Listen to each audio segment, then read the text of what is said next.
Été tué par un engin explosif. 2 soldats israéliens sont morts au Liban. C'est une première depuis un mois. Là-bas, 4 autres ont eux été blessés. L'armée israélienne qui dans la foulée a mené des frappes de représailles, tuant une personne selon Beyrouth. Bonjour Aubin, on vous retrouve depuis Beyrouth. Il y a donc eu de nouvelles frappes de l'État hébreu au Liban après donc l'explosion d'un engin piégé qui a tué donc 2 soldats israéliens. Bonjour.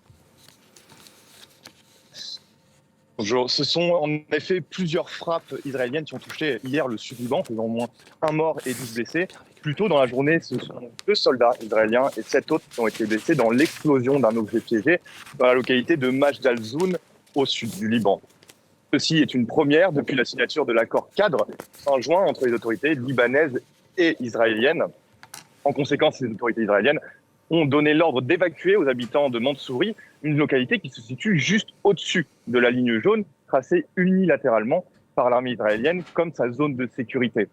L'armée israélienne, qui actuellement occupe plus de 60 villages au sud du Liban, a dénoncé une violation grave du cessez-le-feu par le Hezbollah, tandis que le porte-parole du Hezbollah a déclaré ce matin qu'il n'était pas en mesure de dire si oui ou non l'objet piégé qui avait retenti leur appartenait.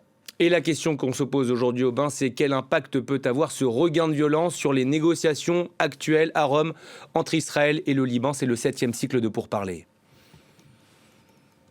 En tout cas, elles ont eu un impact hier puisque la séance de négociation s'est interrompue prématurément sous l'intervention des Américains à la suite de ces nouvelles tensions entre Israéliens et le Hezbollah. Les discussions, les négociations avaient pourtant été considérées comme constructives par Washington. Aujourd'hui, elles ont repris. Au cœur des échanges aujourd'hui devraient être ces zones pilotes.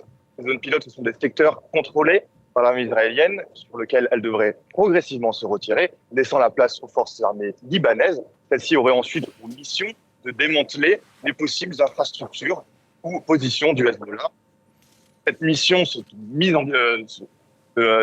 disposition des choses devrait être ensuite assurée par un mécanisme de vérification qui pourrait être confié à l'Italie.